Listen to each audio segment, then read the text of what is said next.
I'm sure a lot of you are excited to see this, and I'm sure that some of you have already seen the gameplay from Augusta and Iuno. And let me tell you this, I have already seen it as well. I've been leaked by KURO Games themselves, and they look absolutely amazing. And I gotta say that I'm currently pulling for Phrolova S1, and that has to stop. I need to stop doing that so I can start saving once again, so I can guarantee my Augusta and maybe even Iuno, who knows, because I'm currently, after seeing the animation, I've completely changed my mind about her. I think she looks great, but then again I think about the future characters that's gonna come up like Galbrena or Chuyuan or Chisa. They all look pretty damn good. Okay, so we're gonna look into this gameplay, but before we do that, I'm gonna just look into the drip marketing because I haven't talked about that yet. Look, I'll be honest, okay? I wasn't expecting for her to come out sooner. I was thinking someone like, I don't know, some side-ass characters or something, like Bullying, for example. Like maybe Bullying because we got to see her and turns out because she has that taste mark that looks like a 4-star characters. And Bullying makes sense, right? Maybe we have like a filler patch without any characters, any new good looking ass characters that breaks the power creeping animation in this game. Like holy shit, this is a bit too soon to get these kind of characters. And not to mention, we're not only getting 1 5-star next patch, we're getting 2 5-star in a single patch. Doesn't that just seem insane to you? I cannot pull for both of them. I don't want to pull for both of them. I don't want to spend money in this game. Let me tell you this, if you're free to play or you're just a low spender, I guarantee you that you can only have to choose. You can only choose between the two. And we're gonna look into the gameplay after this, okay? And I'll tell you this, that both of these characters, because of how they play, because of how they exceed my expectations when it comes to animation, it just seems like they're both gonna be DPS. I don't know what this element of Iuno is. I don't know what she is, but I can guarantee you that Augusta is definitely Electro. They're doing something new with Electro. They're changing colors. Electro is now orange for Augusta. It looks amazing. Right here, we can already see like a little bit of a sneak peek. They try to show us in that symbol, in that logo of Augusta on her head. Like there's like electricity going on, the red electricity, orange. Like God, she even has a dragon. Oh, what is that? Is that like a Miss Griffin dragon? Either way, it looks amazing. It looks amazing. And we'll talk about the gameplay, okay? After this, we'll show the gameplay. Daddy, chill. I said it before, I say it again. No clue what this weapon is. I don't know what her elements are. Remember Cantarella? Yeah, she turns out to be water, right? We didn't know she was gonna be Havok, but she's Havok and she's water. Is she gonna be Havok as well? Doubt it. The color just doesn't seem right. Maybe Spectro and Water, it's just unique. Wuthering Waves are able to do these things with their elements. It doesn't like, fusion doesn't need to be just fire. It could just be explosion or some kind of lava, something like that as well. Like they can actually experiment with these names. These elements are amazing. And her weapon, no clue. Don't know if it's a gun, don't know if it's a rectifier. It's between those two, I believe, because from the way how she plays is that she can actually shoot from further range as well, and she's using a chakram, which a weapon that basically don't exist in Wuthering Waves. I mean, here we see like the old drip marketing. We can already tell that she's using a chakram, and Augusta, she's using a broad blade or maybe like a shield like Zani. Either way, it's like a huge blade, right? Honestly, it could be anything. Like for example, Lupa, she used a broad blade. But turns out she mostly used in her animation polearm. Wuthering Waves are able to do this type of stuff. I mean, we also have other characters like Galbrena using a gun. They're already letting us know that she's using a gun. We see Chisa right here. She's using like a scissor looking like blade, I guess. It looks like a scissor. It shapes like a scissor in some way. I don't know.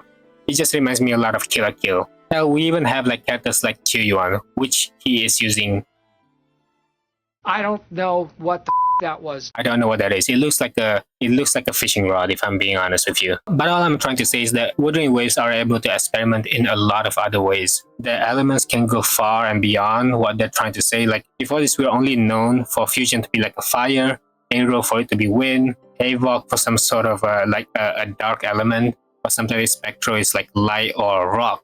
It looks like Geo or something. That is Spectrum. At first hand, it does look like it seems like it's gonna be a copy of Genshin Impact, but turns out they can definitely did so much more. They have done so much more with their characters' elements. And that goes for the weapon as well. Need I to remind you that Zani is a shield, a broad blade, and also a gauntlet user. Yeah, those are 3 weapons. Alright, look, I don't want to yap a bit too much. I feel like I've already talked about them enough, their information and all that stuff.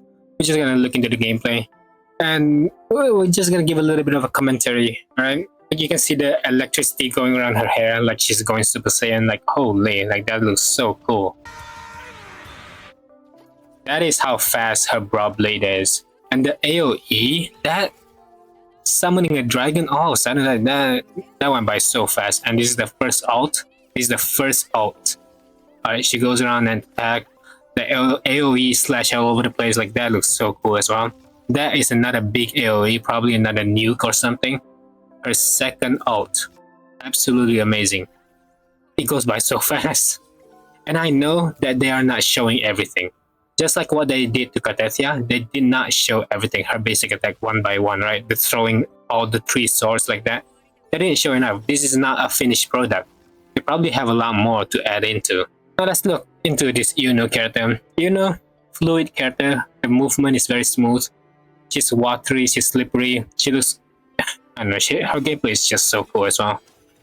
Everything about these characters. And look how they transition that. That they transition this, right? Let me show you. Let's go back right here. From this to the bow. This is a bow. From chakram, transition right here.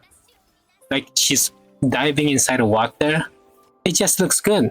How did they come up with this? They did it so well. Like KURO games just, I don't know, they cook, man. They cook hard. They made every single character have a unique playstyle. Every single character have absurd animation. You can't keep getting away with it! I feel the need, as a player, I feel the need to just get all these characters to be able to play. There is definitely FOMO in this, and it's driving me insane. I know I'm not gonna get all these characters. That's the thing. I know I cannot get all these characters. It's just impossible for me. I'm all out of money! But man, I mean, wow. It's the first ult. No, I think she only has 1 ult. Oh, then again, they're not showing everything, right? They're not showing anything. They're not showing, like, there's probably like a second ult right here using a chakram. But instead, they probably just use the skill. That looks like a skill if you ask me. Like she used a skill to change, like, switch to a different state. Right? It doesn't look like an ult or something. They use a skill. You know, he uses a skill to switch into a different state. If that's how she plays, then that is so much fun. So much fun. Now, I will say this. If I were to compare like Resonance Liberation, Alt second state, or the skill second state, I choose skill all the way. That's why I enjoy playing characters like Changli, because her main damage dealing is using her skill. Meanwhile, characters like Augusta right here, it looks like she's good with her basic attack as well. Like her basic attack right here is already like very good in terms of animation, and it looks like it does a lot of damage on its own. There's no way she doesn't do damage in that. Like I know her ult would probably give like multipliers. This is her ult, giving her like an insane large broad blade, a great sword that is as long as hell. And she does a lot of AoE damage as well, and that's another nuke.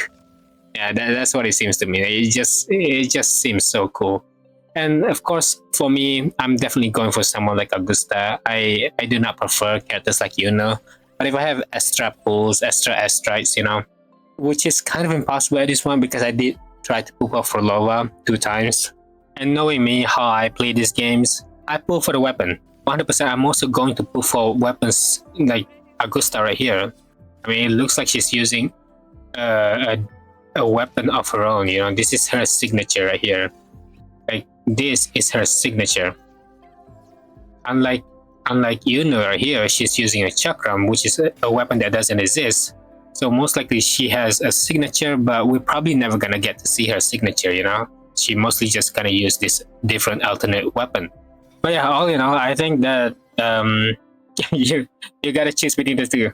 So just let me know in the comments below, who are you gonna choose for? Augusta or Iuno? I would love to know. I would love to know. Thank you for watching the video. See ya.